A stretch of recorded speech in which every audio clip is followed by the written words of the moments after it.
నమస్కారం. ప్రతిధ్వనికి స్వాగతం. ఆరోగ్య జీవిత బీమా విషయంలో ఎట్టకేలకు శుభ సంకేతాలు పంపించింది కేంద్ర ప్రభుత్వం. ఆ రెండింటి ప్రీమియంపై జీఎస్టీ మినహాయింపులకు సుముఖత వ్యక్తం చేసింది. ఇన్సూరెన్స్పై ఏర్పాటు చేసిన మంత్రుల బృందం కన్వీనరే స్వయంగా ఆ మాటను వెల్లడించారు. దీంతో బీమా ప్లాన్లు మరింత చౌకగా అందుబాటులోకి వచ్చే మార్గం సుగమం కాబోతోంది. మరి ఈ నిర్ణయం అమల్లోకి వస్తే బీమా పాలసీదారులు అలాగే పాలసీలు తీసుకోవాలనుకుంటున్న వాళ్లకు ఎలాంటి బెనిఫిట్స్ ఉంటాయి?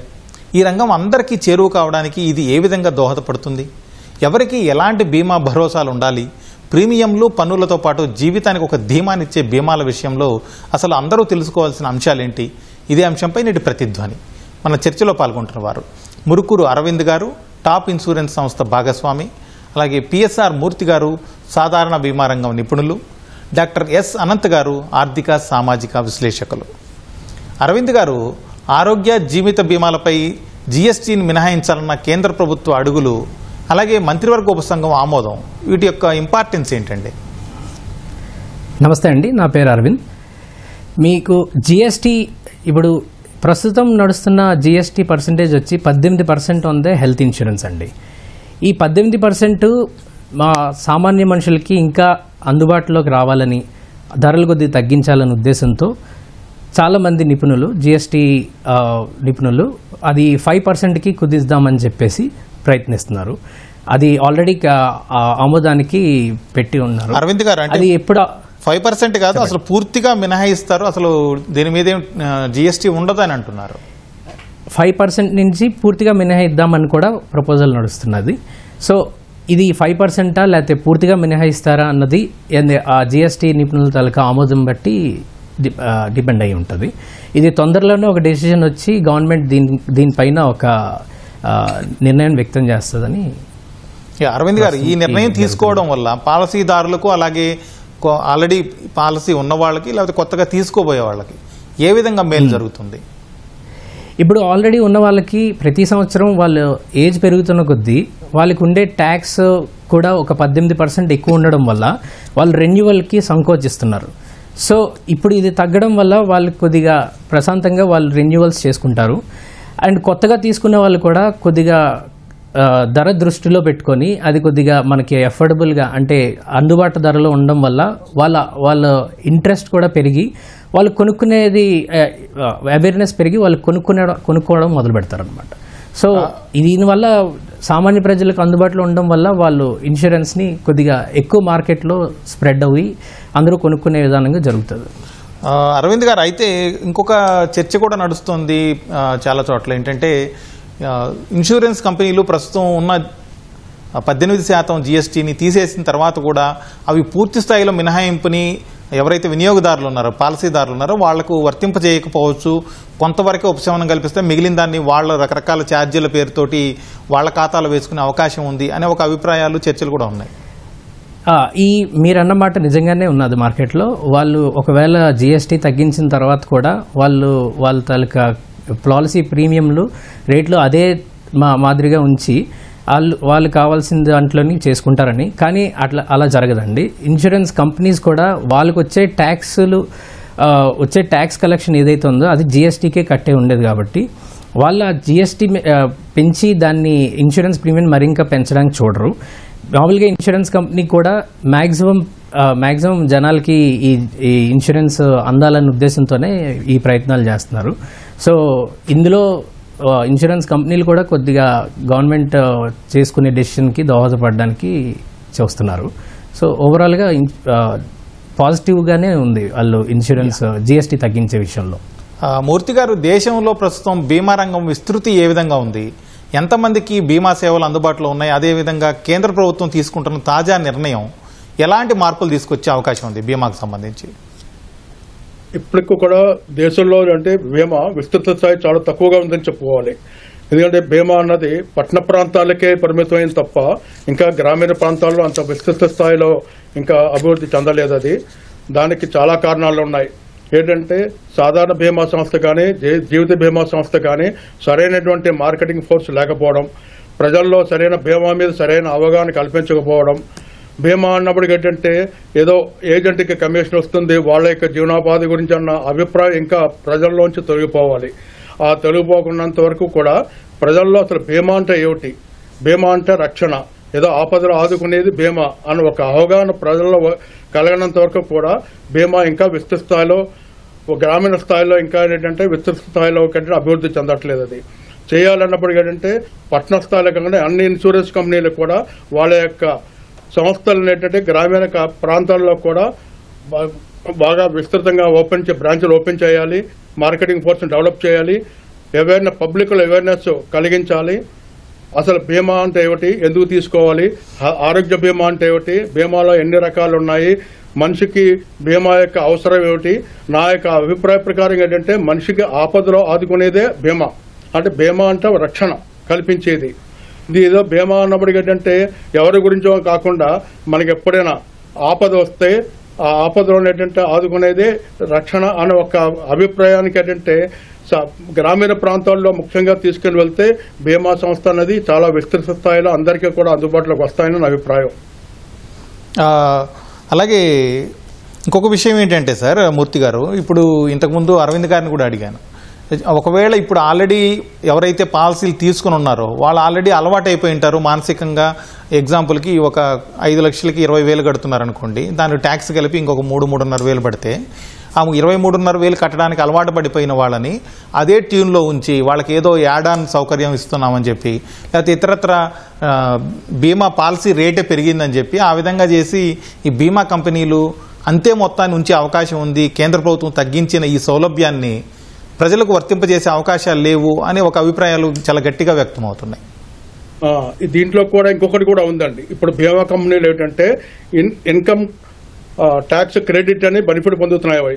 అవి ఏంటంటే ఏజెంట్ కమిషన్ కానీ, లేకపోతే ఏంటంటే వాళ్ళ సాఫ్ట్వేర్ కానీ, లేదా వాళ్ళ యొక్క ఆఫీసుల యొక్క అద్దె మీద వాళ్ళు అయితే 12.6 వరకు కూడా ట్యాక్స్ బెనిఫిట్ పొందుతున్నారు. ఎప్పుడైతే ఈ జీఎస్టీ 18% కనుక పూర్తిగా తొలగిస్తే వాళ్ళు ప్రీమియం ఛార్జెస్ పెంచడానికి అవకాశం ఉంది. తర్వాత ఏంటంటే అది దుర్వినియోగం అయ్యే అవకాశం కూడా ఎలా ఉంటుందంటే ప్రీమియం రేటు ఒకటి పెంచడమే కాకుండా ఏదో మీరు చెప్పినట్టుగా ఏంటంటే యాడాన్ కవర్సు అవన్నీ కూడా ఇస్తాము. దానివల్ల ఏంటంటే ప్రీమియం కస్టమర్కి తెలియకుండానే ప్రీమియం పెంచి దానివల్ల లబ్ధి పొందడానికి చూసుకునే అవకాశం కూడా చాలా ఉంటుందండి. Okay sir. అనంత్ గారు, ఇప్పుడు ఆరోగ్య కావచ్చు లేకపోతే జీవిత బీమాలకు సంబంధించి జీఎస్టీని పూర్తిగా తొలగించినా లేదా కొంత పన్ను శాతాల్లో మార్పులు చేసినా కూడా దానికి సంబంధించి సగటు పాలసీదారులకు ఎంత మేలు జరుగుతుంది, లేక పాలసీలు ఎంతవరకు చౌక అయ్యే అవకాశం ఉంది? ఒకటండి, మేలు అయితే డెఫినెట్గా ఉంటుందండి. ఎందుకంటే 18% జీఎస్టీ అనేది అసలు చాలా అసాధారణమైన ట్యాక్స్ అనమాట. అంటే రక్తం పిండేసినట్టు చేశారు ఇప్పుడు దాకా. సో ఇప్పుడు నిజంగానే తగ్గించి మీరు అన్నట్టు 0% తీసుకెళ్తే కనుక చాలా సంతోషం. ఎందుకంటే ఒక అంచనా మీకు చెప్పాలంటే ఇప్పుడు జరిగే రియాలిటీ, ఇప్పుడు 65,000 ప్రీమియం కట్టినళ్ళు సుమారు 9,918 రూపాయలు ఎంతో జీఎస్టీ కట్టారు. అంటే రౌండ్ ఆఫ్ చేసుకుంటే సుమారు 10,000 రూపాయలు జీఎస్టీ. సో అంటే అది సర్వీస్ లాంటిది ఏమీ రాదండి, దానికి ట్యాక్స్ కట్టాలి కాబట్టి అడ్డగోలుగా జీఎస్టీ వేసేసారు కాబట్టి ఆలోచించకుండా మొత్తం అన్ని రంగాల్లో ఇప్పుడు ఇన్సూరెన్స్ అనేది కట్టుకునేది ఎందుకండి, మామూలుగా హెల్త్ కేర్ అనేది చాలా దేశాల్లో గవర్నమెంట్ ప్రొవైడ్ చేస్తూ ఉంటుంది. మనకి అటువంటి ఏమీ గవర్నమెంట్ ఇవ్వదు. ఇచ్చినా ఏంటంటే పరిస్థితులు ఎంత తక్కువ మాట్లాడుకుంటే అంత మంచిది కాబట్టి కొనుక్కోగలిగిన వాళ్ళు ఏంటంటే ఇటువంటి తీసుకుంటూ ఉంటారు. హెల్త్ ఇన్సూరెన్స్ లాంటి, ముఖ్యంగా మెడిక్లెయిమ్ లాంటి ఎవరు కాబట్టి కొనుక్కుంటారు. ఎందుకంటే ఒకవేళ కనుక ప్రభుత్వం లేకపోతే కంపెనీలో కనుక ఇచ్చినట్టయితే మళ్ళీ ఎవరికాళ్ళు జేబులో పెట్టుకోరు కదా డబ్బులు. అటువంటి వాటి దగ్గర ఇంతంత ట్యాక్స్ వసూలు చేశారు అని అంటే చాలా బాధాకరం. ఇప్పుడు తీసేస్తున్నారు. సో తీస్తే ఒక లాభం అయితే ఉంటుందండి. ఎందుకనంటే ఇప్పుడు మొత్తం తీయటానికి కూడా మన ప్రధానమంత్రి గారు చెప్పింది ఏంటంటే ఫైనల్గా ఒప్పుకుంది, మాలాంటి వాళ్ళు ఎప్పటి నుంచో జీఎస్టీకి వ్యతిరేకిస్తే చాలా ట్యాక్స్ ఎక్కువ ఉంటుందని దాన్ని ఆయన పరోక్షంగా ఒప్పుకున్నట్టు. ఎందుకంటే దీని మూలాన కన్జంప్షన్ తగ్గుతుందనే ఆలోచనలో ప్రభుత్వం ఉంది కాబట్టి మళ్ళీ కన్జంప్షన్ అనేది పెరగటానికి జీఎస్టీ తగ్గిస్తాం, దీపావళి నాటికి చేస్తాం అని అన్నారు. మంచిదండి. సో ఇప్పుడు ఇందాక ఇచ్చిన ఉదాహరణ తీసుకుంటే సుమారు 10,000 రూపాయలు, 9,900 రూపాయలు అనుకుందాం. ఇది గవర్నమెంట్ కనుక 0 చేసినట్టయితే అది కుటుంబ ఖర్చులకు వాడుకుంటారండి వాళ్ళు. ప్లస్ వేరే దాన్ని కట్టుకోవడానికి ఉంటుంది. ఎందుకంటే మనం చూసుకోవాల్సింది అతి తక్కువ మందికి మనకు ఇన్సూరెన్స్ అనేది ఉంది. ఇన్సూరెన్స్ స్పెషల్లీ మెడికల్ ఇన్సూరెన్స్ లాంటివి ఏంటంటే మొత్తం పాపులేషన్లో చూసుకుంటే ఒక 11% మందికి ఎంతమందికి ఉందని నీతి ఆయోగ్ 2021లో రిపోర్ట్ ఒకటి ఇచ్చిందండి, మిస్సింగ్ మిడిల్ అని చెప్పేసి టైటిల్ పెట్టి. దాంట్లో చూస్తున్నట్టయితే మనకున్న ప్రాబ్లం ఏంటనేది క్లియర్గా తెలుస్తుంది. ఈ 11% కూడా ఏంటంటే గవర్నమెంట్ స్కీమ్స్ ఇవన్నీ వచ్చినాయి కాబట్టి, లేకపోతే ప్రైవేట్ సెక్టర్లో ఇప్పుడు ఎంప్లాయీ గ్రూప్ ఇన్సూరెన్స్ లాంటి స్కీమ్స్ ఉంటాయి, పబ్లిక్ సెక్టర్ కంపెనీస్ ఉంటాయి, వీళ్ళు ఇచ్చే ఇన్సూరెన్స్ దాని మీద ఆధారపడి ఉంటుందండి. అవి ఉన్నాయి. అది కూడా లేకపోతే అసలు ఏమీ లేకుండా ఇన్సూరెన్స్ ఎంతమంది తీసుకుంటున్నారని చూసుకుంటే అది చాలా తక్కువ ఉంది. మనకి యావరేజ్ మీద కనుక తీసుకున్నట్టయితే సుమారు అది 4-5% ఉందండి. ఎంత ఖర్చు పెడుతున్నారు అంటే మెడికల్ ఎక్స్పెన్సెస్కి యావరేజ్ మీద చూసుకుంటే సర్వేల ప్రకారం, గవర్నమెంట్ రిపోర్ట్స్ ప్రకారం చూసుకుంటే 5% నుంచి 11% హెల్త్ రిలేటెడ్ ఎక్స్పెండిచర్స్కి ఖర్చు పెడుతున్నారు ప్రతి కుటుంబం సగటుగా చూసుకుంటే. ఈ సగటులో మనం గమనించాల్సింది ఏంటంటే ఒక 40% మంది అసలు ఇది ఖర్చు పెట్టే పరిస్థితులు ఉంటే వాళ్ళు ఎక్కువ మంది గవర్నమెంట్ హాస్పిటల్కి వెళ్తారు. యావరేజ్ అనేటప్పుడు కల్లా తగ్గుతూ వస్తుంది కాబట్టి అది ఈ ఉన్న 140 కోట్ల మందికి మనం స్ప్రెడ్ అవుట్ చేస్తాం కాబట్టి అది తక్కువ అంతేనా మనకి ఖర్చు అనే లెక్కలో ఉంటుందండి. బట్ వీటిల్లో మనకి హెల్త్ రిలేటెడ్ వాటిల్లో కనుక చూసుకున్నట్టయితే కెటాస్ట్రోఫిక్ ఈవెంట్ అంటామండి. సడన్గా ఏదైనా హఠాత్తుగా ఏదన్నా పరిణామంలో ఎవరన్నా సిక్ అయినట్టయితే ఏంటి పరిస్థితి, కోవిడ్ తర్వాత ఎప్పుడు ఎవరు సిక్ అవుతారు అనేది ఎవరికి తెలియని పరిస్థితుల్లో ఉన్నాయండి. ఎందుకంటే చూస్తూ ఉన్నాం టీవీలు సడన్గా ఆడతా 20, 25, 30 year old వాళ్ళు కూడా కొలాప్స్ అయిపోయి చచ్చిపోతున్నారు. సో బాడీలో ఏమవుతుందని పక్కన పెట్టండి. సో ఈ కెటాస్ట్రోఫిక్ ఈవెంట్ వచ్చి ఒకవేళ కనుక వాడు బతికి హాస్పిటల్ అడ్మిట్ అయ్యి బతికి వచ్చినట్టయితే ఒక 10 ఏళ్ళు 20 ఏళ్ళ పాటు అప్పులు పాలవుతున్నారు. ఇదే కనుక మనకి హెల్త్ కేర్ సిస్టమ్ బాగున్నట్టయితే ఆ ఖర్చు పెట్టాల్సిన అవసరం ఉండదు, అంటే జేబులోంచి పెట్టాల్సిన అవసరం ఉండదు. ఎందుకంటే ఇవాళకి ఏ సర్వే చూసుకున్నా సుమారు 62% హెల్త్ ఎక్స్పెండిచర్ అనేది ఎవరికాళ్ళు జేబులోంచి అవుట్ ఆఫ్ పాకెట్ ఎక్స్పెన్సెస్ అంటామండి. అవుట్ ఆఫ్ పాకెట్ ఎక్స్పెన్సెస్లో ఖర్చు పెడుతున్నారు అంటున్నారు. సో అంటే మినిమం టు మినిమం 62% వాళ్ళు హెల్త్ ఎక్స్పెండిచర్ పెడుతున్నారని అంటే అది చాలా ఎక్స్ట్రాడినరీగా వెళ్ళిపోతుంది. అవన్నీ కనుక హెల్త్ కేర్కే ఒకటే కాకుండా అది మిగిలినట్టయితే ఏ కుటుంబంలో ఆ కుటుంబంలో వేరే అటు ఖర్చు పెట్టుకుంటారు, బట్టలు కానీ లేకపోతే ఇంకోటో ఎంటర్టైన్మెంట్, ఎడ్యుకేషన్ అటు ఖర్చు పెట్టుకునే అవకాశం ఉంటుంది. సో అది మనకున్న ఇప్పుడు తగ్గిస్తే కనుక ఒక 10,000 మిగిలిన 5,000 మిగిలిన 2,000 మిగిలిన ఎక్కడో చోట ఖర్చు పెట్టుకుంటారు. అరవింద్ గారు, అసలు బీమా అంటే ఏంటి, అది మనకు కావచ్చు లేకపోతే మన కుటుంబాలకు ఎలాంటి ధీమాని ఇస్తుంది, ఈ విషయంలో ప్రజల్లో ఎంతమందికి అవగాహన ఉంది, అదేవిధంగా అవగాహన పెంచేందుకు ఏం చేస్తే బాగుంటుంది? బీమా అంటే ఎస్పెషల్లీ ఆరోగ్య బీమా అంటే హెల్త్ ఇన్సూరెన్స్. హెల్త్ ఇన్సూరెన్స్ అంటే మనకి ఒక అన్ఎక్స్పెక్టెడ్ మన ఫ్యామిలీలో అనుకోకుండా ఎలాంటి మనిషికైనా సగటు మనిషికి ఎలాంటి ఆరోగ్య ఇబ్బందులు ఏమైనా తెలియకుండా వస్తాయి. సో అన్ఫార్చునేట్గా వచ్చే ఈవెంట్స్ని కవర్ చేసేదాన్ని బీమా అంటారు. సో ఇవాళ మనకి హెల్త్ ఇన్సూరెన్స్ అన్నది ప్రతి ఇండివిజువల్ లైఫ్లోని చాలా ఇంపార్టెంట్ ఇది. సో దానివల్ల ఏంటంటే ఎప్పుడైనా మనకి తెలియకుండా మనకి ఎలాంటి ఆరోగ్యం, ఇంతకుముందు సార్ చెప్తున్నారు, సో చాలామందికి 25 ఏళ్ళప్పుడు కూడా చాలా అనారోగ్యాలకు గురయ్యి వాళ్ళు హాస్పిటలైజ్ అయ్యి మనుషులు ప్రాణాలు కూడా కోల్పోతున్నారని చెప్పి, ఇలాంటి సిచ్యువేషన్లోని మనకి హెల్త్ ఇన్సూరెన్స్ అనేది ఉంటే దానికి అకాలంగా ఏదైనా వచ్చే అనారోగ్యాన్ని వెంటనే మనం హాస్పిటలైజ్ అయ్యి దాన్ని కవర్ చేసుకునే విధానంగా హెల్త్ ఇన్సూరెన్స్ బీమా మనకి సహాయపడుతుంది.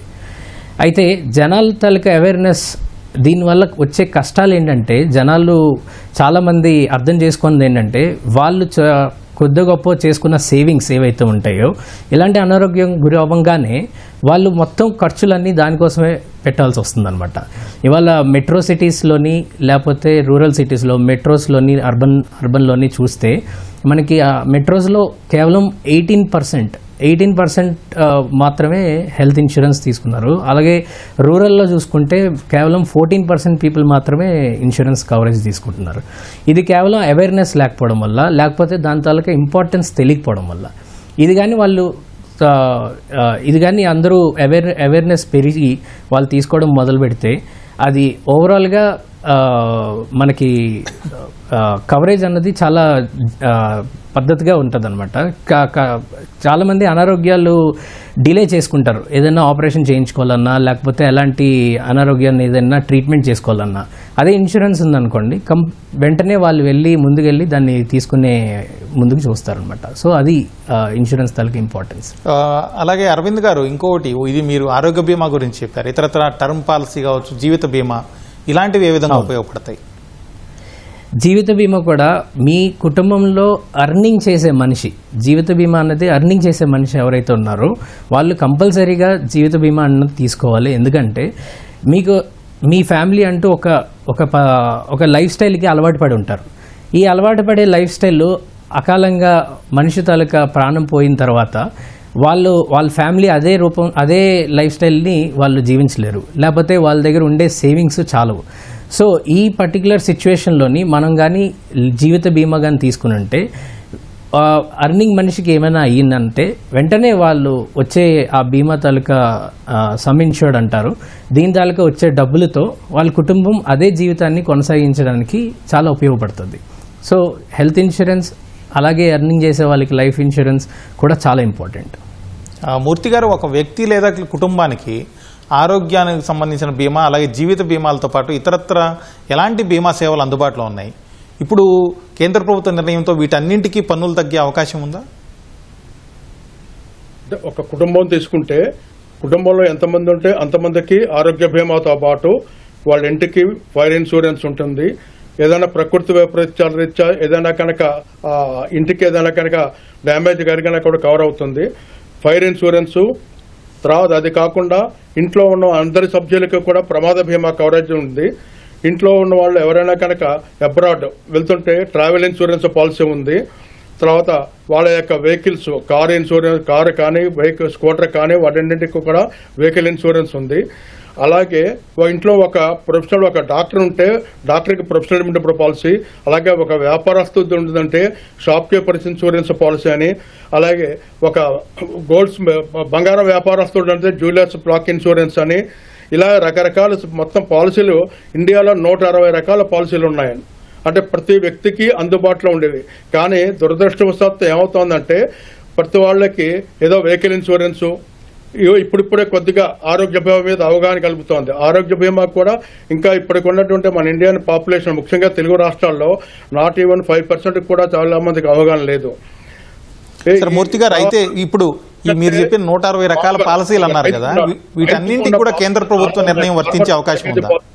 అంటే అతనికి పనిముట్ల దగ్గర నుంచి అతని పొలంలో చేసుకున్న ధాన్యానికి ఏంటంటే కోసిన వెంటనే ధాన్యం రేట్లు వచ్చే వరకు కూడా పురి అంటారు. అంటే ఒక కూర ఏంటంటే పురి కింద కట్టుకుని పొలంలోనే ఉంచేసుకుంటారు. అది ఉంచుకుని ఒక సీజన్ అయిన తర్వాత ఒక ధాన్యం రేట్ వచ్చినప్పటికి దానికి కూడా ఇన్సూరెన్స్ ఉందండి.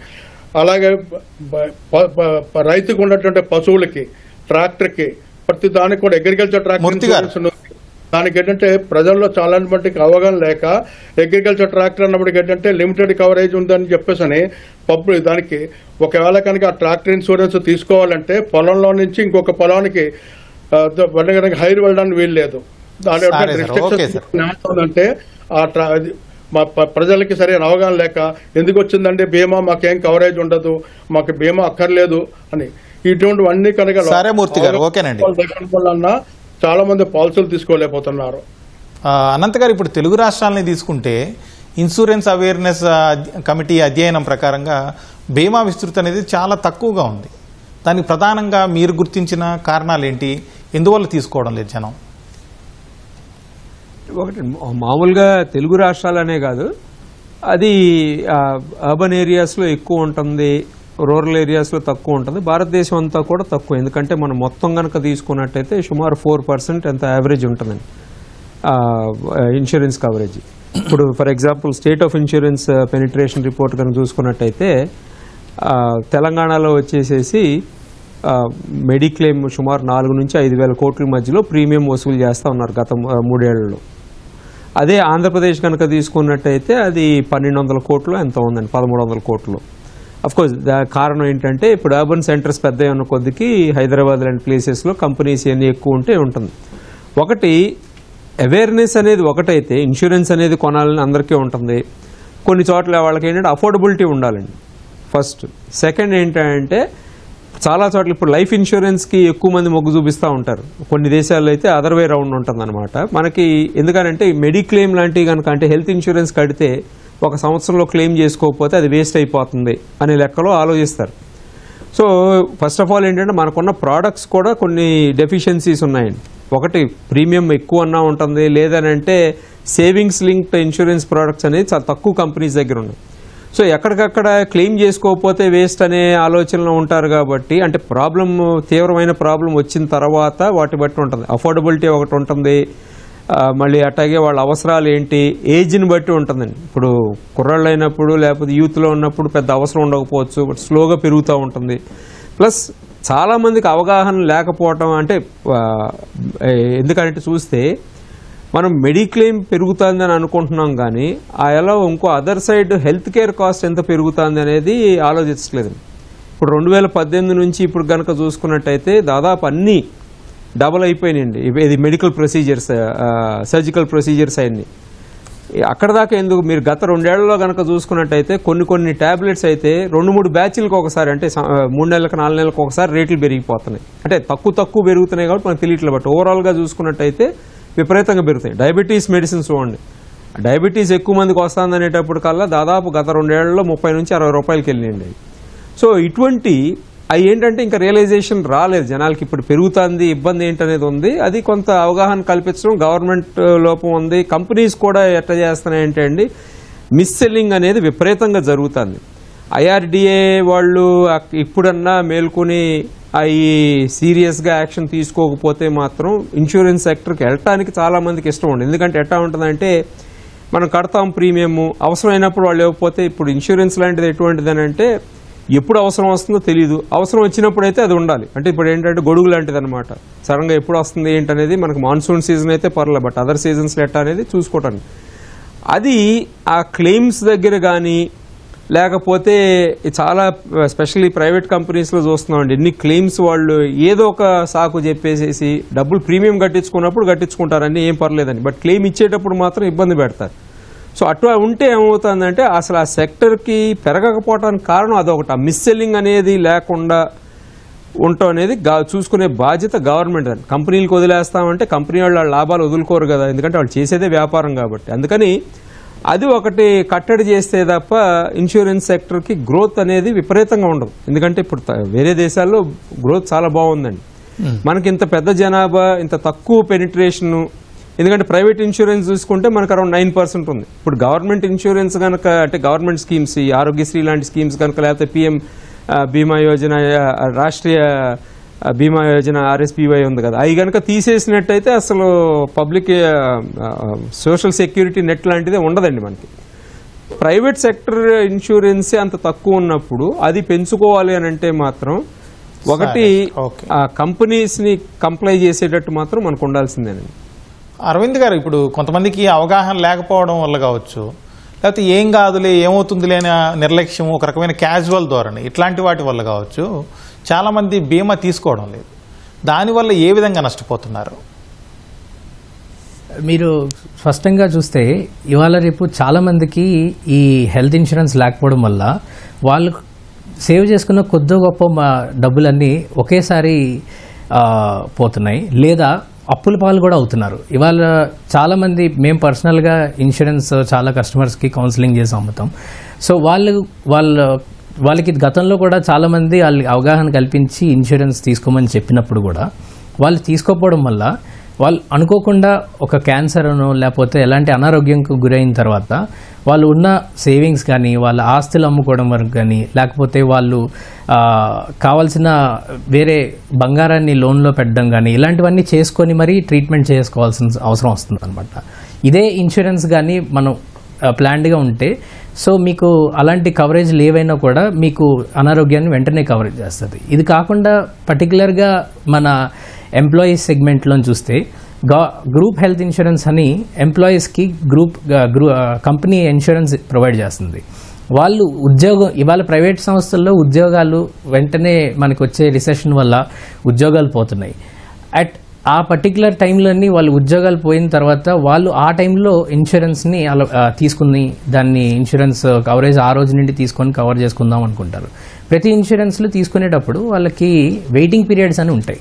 వాళ్ళకి ఎలాంటి చిన్న అనారోగ్యాలు ఉన్నా, లైక్ డయాబెటీస్ అని, హార్ట్ బ్లడ్ ప్రెషర్ అని, ఇలాంటివి ఏమైనా ఉన్నప్పుడు ఇన్సూరెన్స్ కంపెనీ కొద్దిగా వెయిటింగ్ పీరియడ్ అని ఒక 2 సంవత్సరాలు లేకపోతే సంవత్సరం అని వెయిటింగ్ పీరియడ్ తర్వాత కవర్ చేయడం జరుగుతుంది. ఇలాంటి నిర్లక్ష్యం అనేది మనకి ఎప్పుడో ఎలాంటి అనారోగ్యం వచ్చినప్పుడు హెల్త్ ఇన్సూరెన్స్ కొరకు చూస్తారు.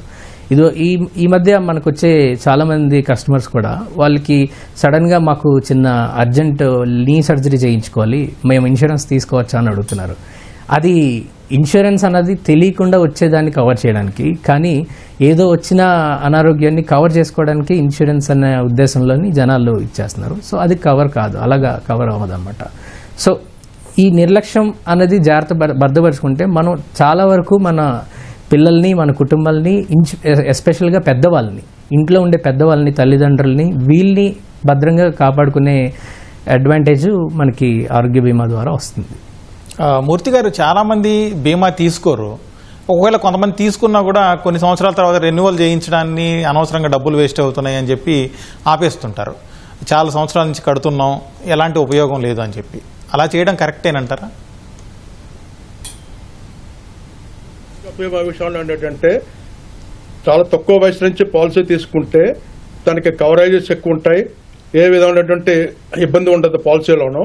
కానీ చాలా మంది ఏమంటారంటే మాకు చిన్న వయసులో మాకు ఏ విధమైనటువంటి ఆరోగ్య ప్రాబ్లమ్స్ ఏమి ఉండవు అని రిటైర్మెంట్ అయిన తర్వాత పాలసీ తీసుకుందాం అనుకుంటారు. అన్నప్పటికీ ఏంటంటే వాళ్ళకి చాలా భారం పడుతుంది. ఒకవేళ చెప్తాను, ఒక 10 లక్షల రూపాయలకి ఆరోగ్య బీమా తీసుకోవాలని అతని వయసు కనుక 65 సంవత్సరాలు అనుకోండి, ప్రీమియం 1 lakh అవుతుంది. 1 lakh అన్నప్పటికీ ఏంటంటే ఈ మధ్య ఒక ఆయన అన్నారన్నమాట, సార్ నాకు వచ్చే పెన్షన్ అమౌంట్లోను 3 నెలలకి ఏంటంటే వచ్చే పెన్షన్ అంతా కూడా ఆరోగ్య బీమాకి అయిపోతుందండి అలా. నేను అప్పుడు అన్నాను, సార్ మీరు యుక్త వయసులో కనుక పాలసీ తీసుకుని ఉంటే ప్రతి ఏడాది కూడా మీకు క్యూములేటివ్ బోనస్ అని వచ్చేది, కవరేజెస్ అన్నీ ఉంటాయి, ఏ విధమైన ప్రాబ్లమ్స్ ఉండవని. కానీ చాలామంది అవగాహన లోపల వలన ఈ ఇన్సూరెన్స్ అంటే ఏదో ఇన్సూరెన్స్ కంపెనీకో లేదా ఇన్సూరెన్స్ ఏజెంట్ గురించో మనం కడుతున్నాం, వాళ్ళని ఎందుకు పెంచి పోషించాలి, మనకేం జరగదులే అని చెప్పేసి ధీమాతోటి. అలాగే ముఖ్యంగా ఇంకొక విషయం చెప్తాను, వెహికల్ ఇన్సూరెన్స్ వచ్చేటప్పటికి 10 లక్షలు 15 లక్షలు బట్టి కారు కొనుక్కుంటారు. కానీ ఇన్సూరెన్స్ 10,000 20,000 కట్టేటప్పటికి ఏంటంటే ఎందుకు కట్టాలి, లేదా గవర్నమెంట్లో ట్యాక్స్ కట్టేటప్పటికి కంపల్సరీ ఇన్సూరెన్స్ కట్టాలి కదా, ఓ థర్డ్ పార్టీ పాలసీ తీసుకుందాము, తక్కువ ప్రీమియంతో అయిపోతుంది. తర్వాత ఇంకొకటి ఏంటంటే ఈ మధ్య జరిగిన సంఘటన చెప్తాను. ఈ బ్యాంక్స్ మెర్జ్ అయిన తర్వాత చాలా మంది బ్యాంక్స్ అన్ని కూడా పబ్లిక్ సెక్టార్ కంపెనీలతోటి ట్రైఅప్ అయ్యి ఉన్నాయి. పూర్వం అంతకుముందు ప్రైవేట్ కంపెనీలు ఉండే కావు. ఈ మెర్జ్ అయిన తర్వాత వాళ్ళు ఏమిటంటే కాలా కంపెనీలతోటి ఈ మెర్జ్ అయిన బ్యాంక్స్ అన్ని కూడా అగ్రిమెంట్ క్యాన్సిల్ చేసుకున్నారు. క్యాన్సిల్ చేసుకున్నప్పటికీ అయినా కూడా పబ్లిక్ సెక్టార్ కంపెనీస్ ఒక వెసులుబాటు ఇచ్చాయి. ఎవరైతే ఉన్నారో అగ్రిమెంట్ క్యాన్సిల్ అయిన తర్వాత వాళ్ళు వెళ్ళి అంతకుముందు ఉన్న కంపెనీతోటి కనుక కట్టుకుంటే పాలసీ అన్ని బెనిఫిట్స్ కంటిన్యూ ఇస్తానని. అక్కడ వచ్చిన చిన్న లోపం ఏంటంటే ఈ బ్యాంక్స్ మళ్ళీ ప్రైవేట్ కంపెనీలతోటో రకరకాల కంపెనీలతో ఏంటంటే అగ్రిమెంట్ అయినప్పుడు ఏ విధంగా అగ్రిమెంట్ అయ్యారు అనేది కూడా పబ్లిక్ సరైన అవగాహన కల్పించలేదు. ఈ మధ్య నా దృష్టిలోకి వచ్చిన కేసు ఏంటంటే 20 సంవత్సరాల నుంచి ఒక ఆయన పాలసీ కడుతున్నాడని. కట్టినప్పటికి ఏంటంటే ఆ బ్యాంకు మెర్జ్ అయిన తర్వాత ఆ పబ్లిక్ సెక్టార్ తోటి అగ్రిమెంట్ క్యాన్సిల్ అయింది. ప్రైవేట్ సెక్టార్ కంపెనీలోకి ఏంటంటే అగ్రిమెంట్ తీసుకున్నారు. వాళ్ళు తీసుకున్నప్పటికి ఏంటంటే దాంట్లో పోర్టబిలిటీ అంటాం. పోర్టబిలిటీ అంటే అంతకుముందు ఉన్న పాలసీ కవరేజెస్ ఏమున్నాయో అవన్నీ కూడా కంటిన్యూ అవుతాయి. కానీ వీళ్ళు ఏమిటంటే పబ్లిక్ సెక్టార్లో ప్రీమియం ఎక్కువ ఉంది, ప్రైవేట్ సెక్టార్లో ప్రీమియం తక్కువ ఉంది అంటే అక్కడ ఏ విధంగా కవరేజెస్ ఇచ్చారనేది కూడా అవగాహన లేకుండా లేదా ఏజెంట్ సరిగ్గా చెప్పలేదేమో అని ప్రైవేట్ కంపెనీలో కట్టారు. కట్టేటప్పటికి ఏంటంటే ఆయన కట్టిన 2 ఏళ్లకి చిన్న ఆపరేషన్ అండర్పోయి 3 lakhs క్లెయిమ్ అయింది. క్లెయిమ్ అవుతే ప్రైవేట్ కంపెనీ రిజెక్ట్ చేసింది క్లెయిమ్. ఎందుకు రిజెక్ట్ చేశారా అంటే నువ్వేమో 6 నెలల నుంచి ఇన్సూరెన్స్ తీసుకుంటున్నావు, నువ్వు డయాబెటిక్ పేషెంట్వి, మా పోర్టబిలిటీ రూల్స్ మా కండిషన్ ప్రకారంగా మినిమం 1 year 2 years కానీ ఏ విధమైనటువంటి ప్రీ ఎగ్జిస్టింగ్ డిసీజెస్ కానీ ఇలా ఇన్సూరెన్స్ తీసుకున్నట్టు కానీ నువ్వు మా దృష్టిలోకి ఏమి తీసుకురాలేదు కాబట్టి నీ క్లెయిమ్ పే చేయము అంటే ఇన్సూరెన్స్ కంపెనీ లోపమా లేకపోతే ట్రైప్ తీసుకున్న బ్యాంక్స్ యొక్క అవగాహన లోపం, వాళ్ళ యొక్క కస్టమర్ కి సరైన అవగాహన కల్పించకపోవడమా అనేది. ఆ కేసు నేను టేకప్ చేశాను, చేసి క్లెయిమ్ పేయబుల్ అది. కానీ ఏంటంటే అక్కడ వచ్చేటప్పటికి సరైనటువంటి అవగాహన లోపల మొత్తం అందరి చోట ఉన్నాయి. కనుక ఇన్సూరెన్స్ కంపెనీలు కూడా వాళ్ళు ఏమి చేస్తున్నాయి, ఏ కవరేజ్ చేస్తోంది, అదే సేమ్ కంపెనీలో కంటిన్యూ అవుతా మైగ్రేషన్ అంటాం, ఇంకో కంపెనీకి మారేటప్పటికి పోర్టబిలిటీ అంటాం. ఇవన్నీ పబ్లిక్ తెలియదు కదా. దాంతో పబ్లిక్ ఏమనుకుంటున్నారంటే ఇన్సూరెన్స్ కంపెనీస్ క్లెయిమ్స్ ఇవ్వరు, మనం ఎందుకు కట్టాలని మానేద్దాం చెప్పేసి 2 ఏళ్ళు గ్యాప్ ఇచ్చి 2 ఏళ్ళు పోయిన తర్వాత అతనికి ఏదో హార్ట్ కంప్లైంట్ వచ్చో లేకపోతే రకరకాల ఏదైనా ప్రాబ్లమ్స్ వచ్చినప్పుడు ఏంటంటే అప్పుడు మళ్ళీ ఇన్సూరెన్స్ కంపెనీకి వెళ్తున్నారు, సార్ నాకు ఇన్సూరెన్స్ కట్టుకోలేదు, 2 ఏళ్ళు గ్యాప్ వచ్చింది, మళ్ళీ కవరేజ్ ఇస్తారా అన్నది. అప్పుడు కవరేజ్ ఉండదండి. ఎప్పుడు ఇన్సూరెన్స్ కంపెనీస్ అన్ని ఏంటంటే ఎప్పుడు గ్యాప్ లేకుండా కంటిన్యూస్ గా కట్టుకున్నప్పుడే. తర్వాత ఇన్సూరెన్స్ అంటే మనకు ఏదో వస్తుందని కాదు, మేమేం కోరుకుంటాం, అందరు కూడా ఇన్సూరెన్స్ కంపెనీ కట్టుకున్న వాళ్ళంతా కూడా బాగుండాలి, వాళ్ళకి ఏ విధమైన రోగాలు రాకూడదు, వాళ్ళ ప్రాపర్టీస్ కానీ వాళ్ళ యొక్క వెహికల్స్ కానీ ఏ విధమైన ప్రమాదానికి గురి కాకూడదు, వాళ్ళకి ఏ విధమైనటువంటి అపాయం కలగకూడదని కోరుకుంటాం. కనుక అనంత్ గారు, ఇప్పుడు వైద్యం చాలా ఖర్చుకు పెరిగిపోతున్నాయి, సంవత్సరానికి చూస్తుంటే విపరీతం అయిపోతున్నాయి, లక్షల్లో ఖర్చు అవుతుంది. ఏదైనా ఒక రకమైన ఒక్కోసారి జ్వరాలు లాంటివి, డెంగీ లాంటివి వచ్చినా కూడా హాస్పిటల్ అడ్మిట్ అయితే లక్షల ఖర్చులు. ఇలాంటి పరిస్థితుల్లో కనీసం ఆరోగ్య బీమా పరంగానైనా 100% కవరేజీ సాధించాలి అంటే ఏం చేస్తే బాగుంటుంది, దానివల్ల ప్రజలకు ఎంత మేలు జరుగుతుంది? మేలు అయితే చాలా ఎక్కువ మేలు ఉంటుందండి, అది మనం దాంట్లో డౌట్ పడక్కర్లా. కాకపోతే ఏంటంటే ఇన్సూరెన్స్ కట్టడం మూలన తిరిగి ఏదో వస్తుందని అనుకోకూడదు. అది ఇన్సూరెన్స్ అనేదే మనకేంటంటే ఏదన్నా కంటింజెన్సీ లాంటిది వస్తే, ఇబ్బంది వస్తే ఏంటి అనే దానికే ఉంటుంది. ఆరోగ్య పరిస్థితుల దగ్గరికి వచ్చేటప్పటికల్లా ఏంటంటే ఇప్పుడు ఉన్న పరిస్థితుల్లో అందరికీ ఎంతో కొంత ఉండాలి, ప్లస్ గవర్నమెంట్ కూడా ఎంతో కొంత ఖర్చు పెడుతుంది. ఇప్పుడు పిఎంఎస్బి అన్నీ ఉన్నాయి, ఆ స్కీమ్స్ ఉన్నాయి, ఆరోగ్యశ్రీ లాంటి. ఇప్పుడు ప్రాబ్లం ఎక్కడ వస్తుందంటేనండి, ఈ ఖర్చు పెట్టడానికి ఎక్కడికక్కడ ఏంటంటే మనం ఏదో రిటర్న్ లాగా ఎక్స్పెక్ట్ చేస్తున్నాం. కొన్ని ఏంటంటే రైట్ ఆఫ్ చేసుకుని అది ఎక్స్పెండిచర్, ఇటువంటి ఏంటంటే ఎక్స్పెండిచర్ లాంటివి చూసుకోవాల్సింది, మనకి ఫ్యూచర్ ఎక్స్పెండిచర్ కోసం చూసుకుని పెట్టుకోవడం. ఎందుకంటే హెల్త్ ఇష్యూస్ ఏదన్నా వస్తే పెరుగుతూ ఉన్న ధరలకి, లేకపోతే ఈ హాస్పిటలైజేషన్ ఎక్స్పెండిచర్ కనుక చూసుకున్నట్టయితే ఒక సింగిల్ ఫ్యామిలీలో ఏ ఒక్కళ్ళకి వచ్చినా విపరీతమైన ఖర్చు అవుతుందండి. ఎందుకంటే ఇప్పుడు మనకి ఒక 20-30 ఇయర్స్ లేకపోతే ఒక 30-40 ఏళ్ల క్రితంలా కాకుండా జాయింట్ ఫ్యామిలీస్ అనేది లేదు, అన్ని న్యూక్లియర్ ఫ్యామిలీస్ అయిపోయినాయి. చాలా చోట్ల ఏంటంటే ఊళ్ళు మారిపోయారు, ఊళ్ళో కొత్త వాళ్ళు ఉంటారు ఎక్కువ. సో ఈ అర్బనైజేషన్ వీటితో వచ్చే సమస్యలతో పాటు ఎక్కడికక్కడ సేవింగ్ ఓరియంటెడ్ అనేది తగ్గిపోవటం ఎక్స్పెండిచర్, ప్లస్ మనం తినే ఫుడ్లో లేదా బయట కొనుక్కొని తినే ఫుడ్లో ఇటువంటి వాటిలో చాలా ప్రాబ్లమ్స్ వస్తున్నాయి. సో హెల్త్ ఇన్సూరెన్స్ అనేది కంపల్సరీ అనేది పెట్టుకోవాల్సింది, ఎక్స్పెండిచర్ కింద మనం ఎసెన్షియల్ ఎక్స్పెండిచర్ కింద పెట్టుకోవాలి. సో అందుకని ట్యాక్స్ అనేది ఎంత తక్కువ ఉంటే అంత మంచిది, నో డౌట్ అబౌట్ ఇట్. కాకపోతే ఏంటంటే ఇంకొకటి ఎక్కడ వస్తుందనంటే ఇప్పుడు క్లెయిమ్ ప్రాసెస్ కూడా సింప్లిఫై చేయాలి. అంటే ఈ విషయంలో అయితే సెంట్రల్ గవర్నమెంట్ గత కొన్నేళ్లలో స్పెషల్ యాక్సిడెంట్ రిలేటెడ్ క్లెయిమ్స్కి ఒక 3-4 ఏళ్ల నుంచి బాగా ప్రోయాక్టివ్గా ముందుకెళ్ళి వెంటనే ఇన్సూరెన్స్ క్లెయిమ్స్ వచ్చేటట్టు చూస్తున్నారు వాళ్ళు. ఎందుకంటే ఇప్పుడు సమస్య ఎక్కడ వస్తుందంటేనండి, ఇప్పుడు ఒకవేళ కనుక ఎవరికైనా ప్రాబ్లం వస్తే, సపోజ్ ఫర్ ఎగ్జాంపుల్ హాస్పిటలైజేషన్ అయిన తర్వాత వాళ్ళకున్న సమస్యల్లో ఎంతకాలంలో బిల్స్ ఇవ్వాలి ఏంటి అనేది మనం ఆధార్ కార్డు అంటున్నాము, డిజిటల్ ఇండియా అంటున్నాము, బట్ అయినప్పటికీ ఈ బిల్స్ అన్నీ తీసుకెళ్ళి మళ్ళీ ఇంకో చోట ఫలానా చోట సబ్మిట్ చేయాలి అని అంటే కొంచెం ఇబ్బందిగా ఉంటుంది తిరగటానికి. ఇప్పుడు హెడ్ ఆఫ్ ద ఫ్యామిలీ కనుక హౌస్ హోల్డ్ కనుక ఇబ్బంది అయినట్టయితే వాళ్ళకున్న సమస్యలకి ఇది బిల్స్ సబ్మిట్ చేయటం అన్నీ ప్రాబ్లం అవుతాయి. అఫ్కోర్స్ చాలా చోట్ల వెంటనే ఇమీడియట్ క్లెయిమ్స్ వస్తాయి, ఇవన్నీ హాస్పిటల్ వాళ్ళు చూసుకుంటారు, కానీ అన్ని హాస్పిటల్స్ లేవు. ఒకవేళ కనుక హాస్పిటల్కి రికగ్నిషన్ ఇచ్చినప్పుడే దాంతో లింక్ చేసుకున్నారు అనుకోండి, ఇప్పుడు ఎట్టగా అన్నిటికీ ఆధార్ తీసుకుంటున్నారు. సో హాస్పిటల్ రిజిస్ట్రేషన్కి దానికి లింక్ పెట్టినట్టయితే, అది సులభం చేసినట్టయితే ఇంకా ఎక్కువ మంది వెళ్తారేమో నేను అనుకుంటున్నాను. అరవింద్ గారు, ఇప్పుడు ఇన్సూరెన్స్లకు సంబంధించి మధ్యతరగతి అలాగే దిగువ మధ్యతరగతి వాళ్లకు ఎలాంటి ఇన్సూరెన్స్లు ఉన్నాయి, ముఖ్యంగా వాళ్ళు తీసుకోవాల్సిన ఇన్సూరెన్స్లు ఏవేవి? మధ్యతరగతి దిగువ తరగతి ఉన్న వాళ్ళు కంపల్సరీగా హెల్త్ ఇన్సూరెన్స్ అనేది ఒకటి తీసుకోవాలి, ఆరోగ్య బీమా. ఎవరైతే ఇన్కమ్ జనరేట్ చేసి వాళ్ళు ఐటీ ఇన్కమ్ ట్యాక్స్ ఫైల్ చేస్తున్నారో లేకపోతే ఉద్యోగాలు చేస్తున్నారో వీళ్ళందరూ కంప్లీట్గా life insurance plus health insurance కూడా తీసుకోవాలి.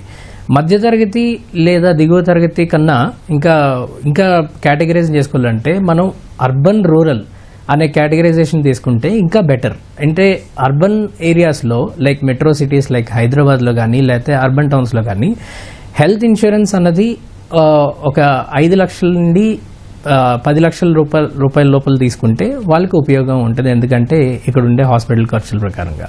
అదే రూరల్లో తీసుకుంటే కనీసం 3 లక్షల రూపాయలు కవరేజ్ అయినా ఉండాలి. ఇవి కాకుండా అడిషనల్గా మోటార్ ఇన్సూరెన్స్లోని 2 వీలర్ అని 4 వీలర్ అని ఇలాంటి ఇన్సూరెన్స్లు కూడా కంపల్సరీగా తీసుకోవాలి.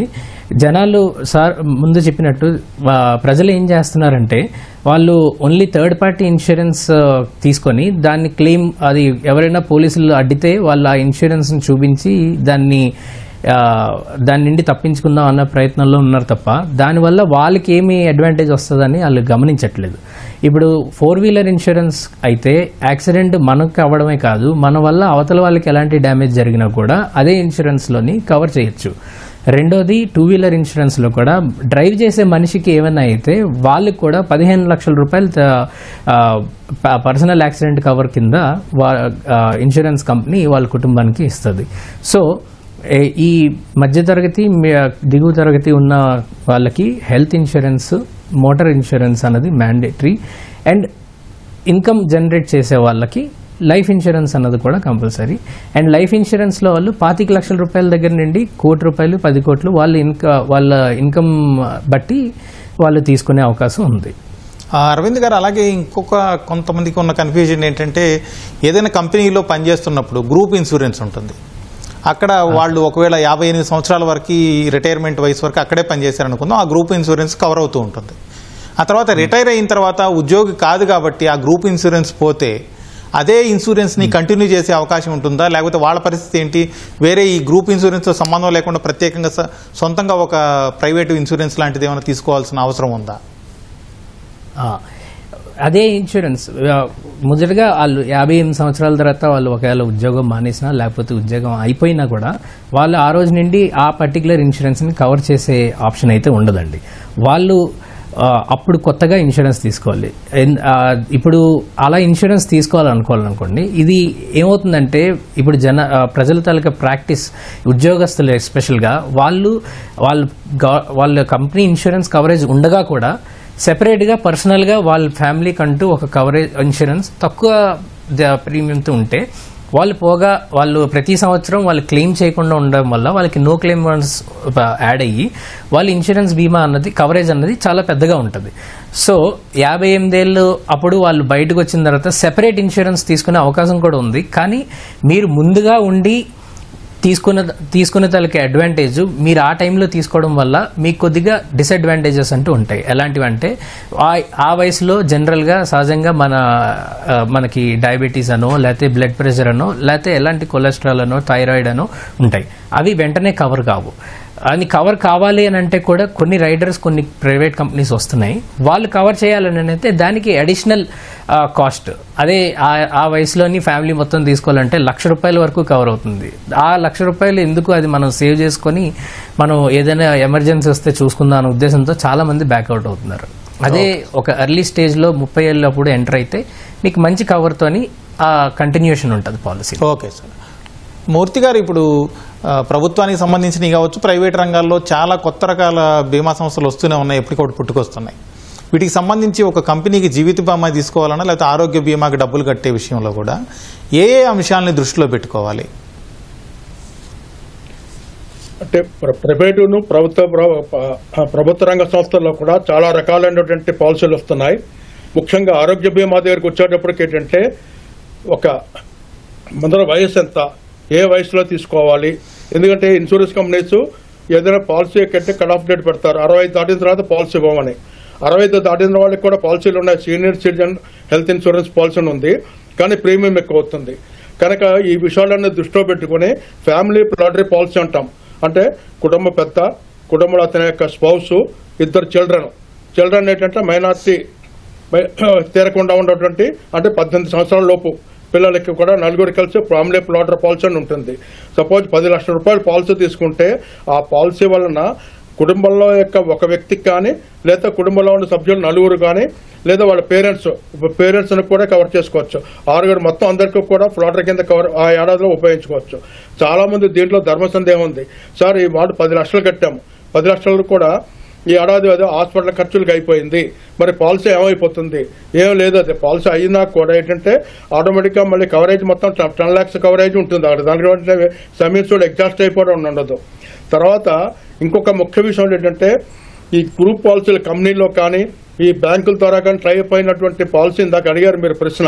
దానికి ఏమిటంటే వాళ్ళు రిటైర్ అయిపోవడమో లేదా VRS తీసుకోవడమో లేదా మధ్యలో వాళ్ళ ఉద్యోగం పోవడం అయితే వాళ్ళకి ఇన్సూరెన్స్ కవరేజ్ ఉంటుందా లేదా? అటువంటి వాళ్ళకి నేను ఏ సలహా ఇస్తానంటే ముందర గ్రూప్ పాలసీతో పాటు ఇండివిజువల్గా కూడా ఎంతో కొంత సమ్ ఇన్సూర్డ్తో పాలసీ తీసుకోమంటాం. ఏం చేత ఒకవేళ అక్కడి నుంచి ఆ పాలసీ తీసుకొచ్చేస్తే ఆ గ్రూప్ పాలసీలో ఉన్న కంపెనీ వాళ్ళు ఏమిటంటే మళ్ళీ వాళ్ళకి ఇండివిజువల్గా ఇవ్వము అని చెప్పడానికి ఎక్కడ వీలు లేదు. అది కూడా అందుకనే ఇన్సూరెన్స్ కంపెనీస్ కూడా దాని మీద ఆలోచించి సపోజ్ ఒక వ్యక్తి 10 సంవత్సరాల పాటు ఒక కంపెనీలో గ్రూప్ పాలసీ తీసుకుని అక్కడ ఉద్యోగ విరమణ చేయడమో VRS తీసుకోవడం జరిగి వచ్చి మళ్ళీ బయటకు వచ్చిన తర్వాత మళ్ళీ ఫ్రెష్ పాలసీ తీసుకోవాలన్నది అది పద్ధతి కరెక్ట్ కాదు. అది నాకు తెలిసినంత వరకు కూడా ఏంటంటే ఆ గ్రూప్ పాలసీకి ఆ కంపెనీ నుంచి లెటర్ తీసుకుని ఇంతకాలం నుంచి మా దగ్గర పాలసీ ఉందంటే అదే యొక్క ఇన్సూరెన్స్ కంపెనీలో మళ్ళీ వాళ్ళకి కంటిన్యూ అవ్వడానికి ప్రయోజనం కల్పిస్తున్నారు. అది ఓకే సార్. అనంత్ గారు ఓకే సార్. ఆరోగ్య బీమా కట్టేటప్పుడు తనకి ఏంటంటే బీపీ ఉందా, షుగర్ ఉందా, ఏమైనా ఇతర కారణాలు ఉన్నాయన్నది కంపల్సరీ ఇన్సూరెన్స్ కంపెనీకి తెలియపరచాలి. చాలా మంది ఏం చేస్తున్నారు, ప్రీమియం ఎక్కువైపోతుంది చెప్పే ఉద్దేశంతో ఏంటంటే అవి నాకేం లేదండి, నాకు బీపీ లేదు, షుగర్ లేదు, లేదా టెస్టులు చేయించుకోమంటే ఆ టెస్టులు చేయించుకొని వెళ్ళే రోజున దానికి సంబంధించిన టెస్ట్ చేయించుకొచ్చి అబ్బాయి నాకేం లేదంటున్నారు. సపోజ్ దురదృష్టవశాత్తు కనుక చేయించుకున్న ఏడాదికో 2 ఏళ్లకో కనుక హాస్పిటలైజేషన్ అవుతుంది, పట్టాలు ఇన్సూరెన్స్ కంపెనీస్ ఏం లేదు, ఇన్వెస్టిగేషన్ చేస్తారు. ఇతనికి ఎంతకాలం నుంచి డయాబెటిక్ ఉంది, ఎంతకాలం నుంచి బీపీ ఉంది, ఏం చేస్తారు టైం రిజెక్ట్ చేయడానికి కూడా అవకాశం ఉంది. కనుక ఇవన్నీ విషయాలన్నీ ఓకే సార్. అనంత్ గారు, ఇప్పుడు అమెరికా కావచ్చు లేకపోతే ఐరోపా సమాఖ్య లాంటి ఇలా అభివృద్ధి చెందిన దేశాల్లో బీమా విస్తృతి ఏ విధంగా ఉంది? అక్కడి అనుభవాల నుంచి మన ప్రభుత్వాలు నేర్చుకోవాల్సిన విషయాలు ఏంటి? ఒకటండి, వాళ్ళకి చాలా ఎక్కువ పెనిట్రేషన్ ఉంటుందండి, విస్తృతంగా ఉంది. ఎందుకంటే ఇప్పుడు అమెరికా కనుక తీసుకున్నట్టయితే సుమారు వాళ్ళకి 11.4%, 11.5% ఉంది. వాళ్ళ ఇన్సూరెన్స్ ప్రీమియం కలెక్షన్ కూడా చూసుకుంటే $3.5 trillion ఎంతో ఉందండి. చైనా కూడా తీసుకుంటే మనకి దాదాపు 5% ఎంతో ఉంది వాళ్ళకి. ఇండియాకి వచ్చేటప్పుడు కల్లా సుమారు 3.7% ఉందండి. ఎందుకంటే మనకి మొన్న ఒక few months back finance minister గారు మాట్లాడుతా మన డెన్సిటీ వచ్చి ఇన్సూరెన్స్ డెన్సిటీ వచ్చి కేవలం $25 మాత్రమే. అది ఏంటంటే పెరిగిన తర్వాత 9 నుంచి 25కి వెళ్ళింది. బట్ ఏంటంటే ఇంకా పెంచాలి, ఎట్టా పెంచాలి అనేది అందరూ సలహాలు ఇవ్వండి అని చెప్పి ఇన్సూరెన్స్ కంపెనీస్కి IRDA వాళ్ళకి సందేశం ఇచ్చారనమాట. సో $25 అంటే సుమారు $2,000. మనకి ఉన్నది చాలా తక్కువ ఉంది. గ్లోబల్గా చూసుకుంటేనే మనకి సుమారు 7% ఎంతో ఉందండి పెనిట్రేషన్. సో ఇక్కడ ఏంటంటే ఒకటి ప్రైవేట్ పార్టిసిపేషన్, ఒకటి ప్రజలు కూడా ఏంటంటే అదొక నా వ్యక్తిగతంగా నేను అనుకోవటం, అది సేవింగ్స్ లింక్డ్ ఇన్సూరెన్స్ స్కీమ్స్ ఉంటే బాగుంటుంది. అంటే ఒక లైఫ్ ఇన్సూరెన్స్కి మాత్రం మనం ఉంది, అంటే బతుకుంటే మళ్ళీ తిరిగి డబ్బులు వచ్చేటట్టు.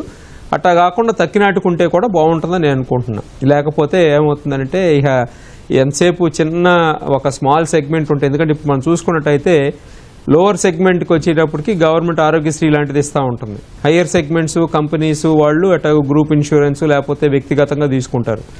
నష్టపోయేది ఎవరు ఎక్కువ ఉంటారంటే middle class, lower middle class వాళ్ళకి అసలు ఏమీ కవరేజ్ లేకుండా అప్పుల పాలైపోయి ఉంటాయి. సో ఆ పర్టికులర్ సెగ్మెంట్లో ట్యాక్స్ తగ్గించడం అనేది ఒకటి, ట్యాక్స్ సేవింగ్స్ ఎట్టాగు మనకు ఉన్నాయి, సేవింగ్స్ లింక్డ్ది, అది ఎంకరేజ్ చేసుకుంటూ వెళ్తూ ఉంటే ప్లస్ ఇండివిజువల్స్ కూడా అంటే కుటుంబాలు కూడా ఏంటంటే ఎక్కడో గవర్నమెంట్ స్కీమ్లో ఏదో మనకు వస్తుందేమో లేకపోతే ఎవరో ఇవ్వట్లేదని బాధపడటం కన్నా ఎంతో కొంత సేవ్ చేసుకుని, లేదా కనీసం గవర్నమెంట్ అన్న ఎట్టా పెట్టుకోవాలంటే మంత్లీ ఎంతో కొంత వసూలు చేసుకుని వాళ్ళు కన్సాలిడేట్ చేసి ఎట్టా ఇన్సూరెన్స్ కంపెనీస్ ఒక సేవింగ్ స్కీమ్ లాంటిది ఎట్టా పెట్టుకోగలరు అనేది డిజైన్ చేసుకుంటే బాగుంటుంది. అంటే మనకు సమస్య నేను అనుకోవటం ప్రోడక్ట్స్ అనేది ఒక సమస్య నేను అనుకుంటున్నాను. థ్యాంక్ యూ అనంత్ గారు, థ్యాంక్ యూ అరవింద్ గారు, థ్యాంక్ యూ మూర్తి గారు డిస్కషన్లో పార్టిసిపేట్ చేసినందుకు. ఇది వాళ్ళ ప్రతిధ్వని. నమస్కారం.